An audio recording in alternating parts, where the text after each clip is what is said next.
And I just bust out crying. I was like, they said she ain't gonna make it. They said she gotta have this thing. And I Googled it. Google is the worst. Google said, like, she ain't gonna make it. Hey y'all, welcome to my channel. It's Faye Family Slay with Tiffany Lachey. Hello everybody, this is Tiffany Lachey and you are watching Faith Family Slay. And today we have a special episode. We are going to be talking about COVID and the effects that this virus has had on people in their lives, and specifically a COVID survivor. So I have Takia here with me. She's going to tell you a little bit about herself, and then we basically just gonna have a talk. We don't have anything scripted. We have not went over anything. I just know her and about her story, but we are gonna hear it from her side. So Takia, if you could introduce and say a little bit about yourself. I am Takia Morrison. I am a mother. I have 2 kids now, an 11-year-old, and Kylan is the youngest. He is 8 months. I was attending school. However, I had to drop my classes due to COVID and just trying to get back into the things, into the swing of things. That's really about it. So if you see, Takia and I have the same last name, so that's our first little bond right there. We both Morrisons, so we claim each other as cousins from now on. So if I say that's my cousin, that's my cousin. But yeah, so we just gonna talk a little bit about it. One of the things that irked me about this COVID virus is that you got people that's taking it serious and you got people that's not taking it so serious. So for me to have someone, Takia is also a client of mine. She gets her hair done by me. So for me to have been talking and texting Takia one day from her telling me that she's sick, and then the next day I'm not hearing nothing back. I'm texting. All I knew, she told me she was waiting on her results. And after that, I wasn't hearing nothing back. I was blowing her phone up. And then next thing you know, it just went all downhill. So if we just gonna jump right in there and you tell us, what was your first signs? And not even if you knew it was COVID, but how did you know something was wrong or I need to go get checked? Well, initially, it was about 2 weeks before I was starting to feel sick, like a regular cold. My nose was stuffy, and I had, of course, it gets worse at night. I had went out to eat, and that's when I realized I couldn't taste anything, but I figured I couldn't taste because my nose was stopped up. About a week before I went to the hospital, I started being real sleepy. I was 38 weeks pregnant, so I just really thought it was time. Like, I was tired of being pregnant and I was just tired. I still was ripping and running. I was still in school. And so I was doing my normal day-to-day things. My back started hurting really bad. And that's really what made me go to the hospital. I had a scare about 2 weeks before where I thought he was coming, but he wasn't. And so they sent me back home, but and I still did it. I know that they said, like, at first, if you couldn't taste or smell, that it was one of the symptoms for COVID, but I still didn't think that I had it. Yeah, I think that's what's happening with a lot of people too, because it's so common. I'm getting people that's having one symptom but not the other one, so they not taking it serious. They're only losing taste or smell, but they not having a fever. Like everything else in life is just normal. So it's like we really just don't know. You really don't, right? Right. So take us to you actually going to the hospital, being admitted into the hospital, and then them telling you you have COVID. Was the baby here? Was the baby not here? Were you the only family member with COVID? Like how did it go from I'm in the hospital with COVID and I have a baby that's due in like 2 weeks? So what was all that? Well, I went The first time I went to the hospital, they sent me home. They gave me like a Sudafed and something for my back pain, and they sent me home. That first day that I went, though, I had a fever, and I didn't know I had a fever. They didn't test me the first time. It wasn't until the second time that I went back that I had a fever then, and they tested me then, but initially when they first admitted me, they said that they were admitting me because I had pneumonia. Mm-hmm. Okay. And so I was like, what? And I was really worried about him because, like I said, it was almost time for me to have him. But they gave me like a nurse that was strictly there for him. And then the doctor that was there for me, they wouldn't let my mom in. She actually had dropped me off and she was coming back once I told her that they said that I had pneumonia or whatever, but Right. because of COVID, the COVID restrictions, it wasn't any family or anything that could be there. So they were watching him pretty closely, and she was telling me that I was having contractions. And Mm-hmm. she's asking me, did I feel it? But I felt so bad in general that I couldn't feel the contractions. Right. My fever spiked and I had a seizure. And so they were saying that they were going to have to take him. Mm-hmm. I kind of blacked out because I don't remember even preparing to have the C-section to have him. I do remember, like, after having him, I couldn't touch him or anything, of course, but they had like a screen set up, Mm-hmm. a TV screen in my room where they like video called to the NICU Mm-hmm. for me to see him. Right. And so he was in like a little incubator. And I remember seeing him on the phone, and because I took pictures on my phone too. I took a lot of pictures and I don't even remember doing all of that. But they told me that they were going to have to intubate me. So they had to put tubes down. And I still remember the nurse telling me, like, you got to be extra still because if you don't, anything can happen or whatever. And so I was really scared. I was by myself and they had already taken me up to the ICU floor. Um, so once they went in to put the tubes in and stuff, she was telling me I was still waiting on my COVID test. Mm-hmm. And just telling me that it would take like 48 to 72 hours to come back. But I had hopes that they were going to release me. Like, I think they said that Monday or Tuesday. Mm-hmm.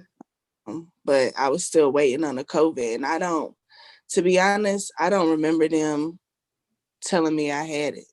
Oh, okay. It So just I all happened like real fast. It was just like real fast in the because hospital, yeah, pneumonia. I went in on that night. It was like the second. I had him on the third, so I'm guessing they took him after midnight because, Mm-hmm. like I said, I don't remember that. But I know that on the 8th is when they airlifted me to Duke. Okay, so let's talk about how other things just started to jump on from just having COVID, being sick, they thinking it's pneumonia. So you went from being at Moses Cone to having to Mm-hmm. be airlifted to do. You already had your son, your family can't come in. Like, what were the other things that they started treating you for, or like surgeries you had to have, or procedures you had to have that you didn't even know was going on to you all throughout this time? Yeah, so while I was at Moses, from my understanding, they were having to flip me over because they were saying that if you put the patients on their stomach, it helped with the airways and things of that nature. I don't remember that. They said that they had to heavily sedate me at Moses because even with the tubes being down, I was still up and texting and on my phone, and they were saying I was doing too much. They didn't even understand or how I was doing all of that. No. So they heavily sedated me, airlifted me to Duke because I needed to have ECMO, which is the procedure that the only hospital that does it is Duke. So because I needed it that day and I qualified for me to go there. Thankfully they had a spot because the hospitals were all packed with COVID patients. And so when they sent me there, the ECMO is what qualified me to get to Duke. At some point, they say like you have to be on ECMO they normally have patients on there for 7 to 14 days. I was on ECMO for 23 days, which that was rare within itself. They also had to give me a trach, so I had to have a tracheotomy. I was on the ventilator for 5 weeks. So they had me in the ICU at Duke too, for 5 weeks. 6 weeks really, because I got out of ICU and I still had my trach, and I was like one of the first patients that they let off of the ICU floor with the trach. Well, let me tell y'all something. Takia had everybody and their mama praying for her. Like, I don't know. Well, I ain't gonna say everybody, but anybody that I could text or anybody that I knew or anybody who really believed in the power of prayer, I had them. Like, when I was blowing her sister up, probably getting on her nerves, but I wanted to know everything. I needed to know specifics because I had to know what to ask God for. This show is Faith Family Slay, so we putting it all in there. Like, I was like, I went online when I heard it was ECMO, and I immediately got scared. I usually try to stay tough, but I called my mentor and I just bust out crying. I was like, they said she ain't gonna make it. They said she gotta have this thing. And I Googled it. Google is the worst. Google said, like, she ain't gonna make it. Like, people don't come off of that machine. I think it's like where you taking blood out of you, putting it in something, pumping oxygen, putting it back. Did I say that right? Putting it. Yeah, putting it back into you. And like, Yes. I saw that people weren't really making it. But then I saw something on the shade room where this Caucasian guy had the procedure done and he came out and I was like, okay, Lord, you showing us that somehow, some way Takia coming out of this and she get home to her baby. So like it was all just moving a little bit too fast because she definitely texted and was like, hey, what time is church tomorrow? And then I'm like, girl, you on church? I ain't get no answer, no question, no nothing. And then I'm hearing she on 90% oxygen. So all these things. So now I'm scared of COVID all the way. People like, you doing hair? No, don't call me, don't text me, nothing. You can't come over here. So we get through all of this and you wake up. What are you feeling like after you wake up? They take you off the ventilator. Everybody, just how is all of that going? What's the responses from nurses, friends? What's the first thing you do? Eat, all of that. How did it happen? Well, when I first woke up, I was still kind of out of it. The first thing that I seen was pictures all over the room of my kids. I didn't know where I was. I do remember that it didn't look like the room that I was in initially. So the nurses were pretty good. She came in immediately. I do remember her asking me like, "Where are you?" For some reason, I thought I was at Baptist. So I said Baptist. And she was like, "No, you're at Duke." So I was like, "Okay." So I pointed at the calendar because on the calendar, it said, it was like, I want to say May 8th. It had been the 5th, I think. I'm not sure because those first few days I was really in and out because I was still on the sedations. But I remember that I went to the hospital in April. So I was like, it's been a whole month. So that really scared me. She gave me my phone, and my phone, I had all kind of notifications on my phone. And I was just looking at it for a second because when I tried to unlock it, it asked me for a password. And I don't know what this is. And I was getting frustrated. So I tried a couple of things and I just put the phone down. I put it face down on the back of the phone. They had my passcode. Oh, they did that. on the sticker. Yeah, the nurse had written the passcode on the sticker. She told me my sister gave it to her, Mm-hmm. and so that she could connect it to Wi-Fi, because my sister was sending me pictures and videos of the kids Okay. too. So I unlocked the phone and I immediately started responding to text messages and Facebook inboxes, my DMs and stuff. Most of them I don't even remember doing, but some of them I know I intentionally done. Like, even from when I was at Moses texting you, Right. like I really reached out to my closest people initially. So I still had the tubes. At that point, I had a feeding tube too. So I remember being thirsty. I remember being so thirsty, asking for ice chips, and they were like, "You cannot have ice chips. You have tubes. It Right. ain't like anything." But I can't have nothing. I didn't really eat until 2 days prior to me leaving, because I still had my feeding tube when they released me out of the ICU.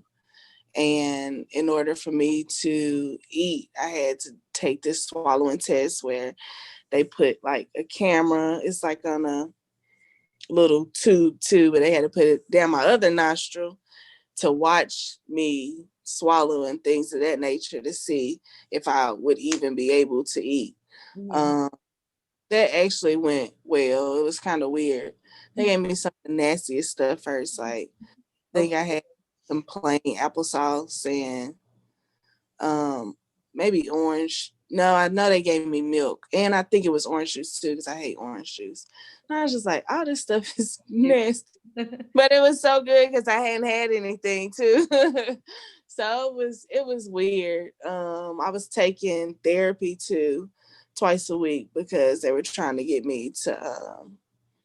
I was a lot stronger than I knew, and then they knew, because I was still able to, even when I was in the ICU, help the nurses push myself up. I was using my elbows so bad that I had little burn marks on my elbows from Mhm. you. Being extra as always. Ain't nobody told you to do nothing. Yeah. I definitely was, but I was trying to get out of there. I really was. The nurse was like, "We put all these pictures up. Your family sent these pictures so that you can feel, you're not by yourself." I was just like, I "Gosh." remember you texting me like, "Yeah, I'm about to have surgery," and I was like, "What?" I'm like, first of all, what she texted me, so I'm happy. But you like, "Girl, I'm about to go into surgery," so I text your sister, all happy, like, "Oh my God, Takia text me." She like, she ain't supposed to be having no surgery, so that's how I knew you was in and out because she telling me one thing that ain't going on. So I was just happy that she woke up, and I really wanted to have this to show God's faithfulness and to show how the prayers of the righteous availeth much, and to highlight my friend for just being amazing and pushing through and not giving up, because it's something about being a mother and having children and wanting to get home to your child, because you didn't meet him till he was like 6 weeks, right?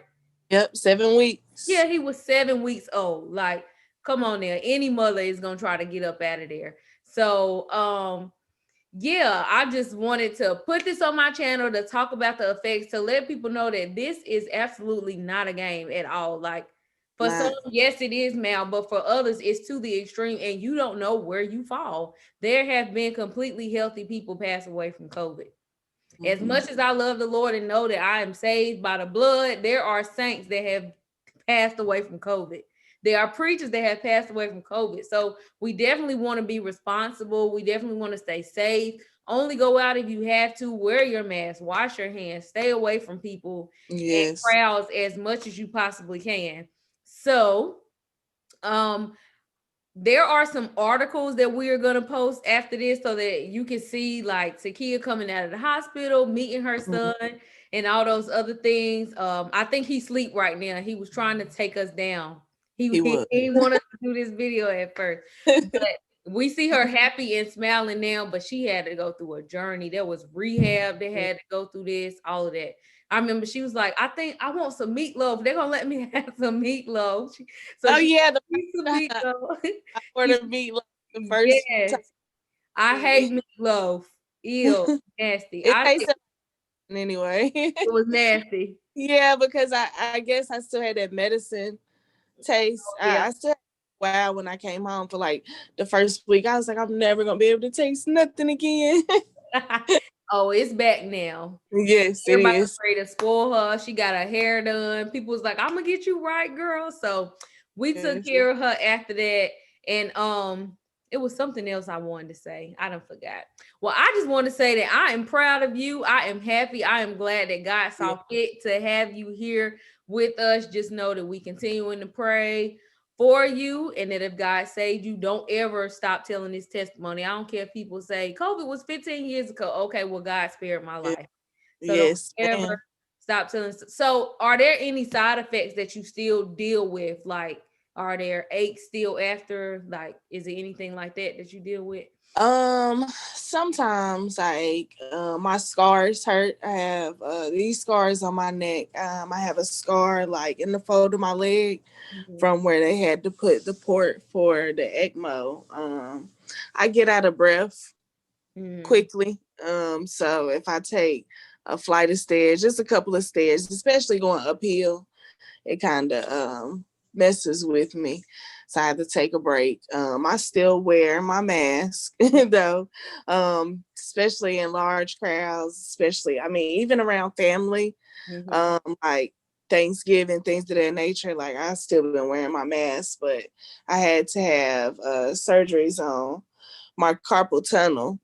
It was my fingertips felt like they were burnt out when I first came home, and they were saying it could have been the ventilator. Definitely is what did it, because it relaxes your body completely, and then instantly when I woke up, I just got right back to it. Oh, And so I had to have the carpal tunnel release on both of my hands. But other than that, I'm pretty much healthy.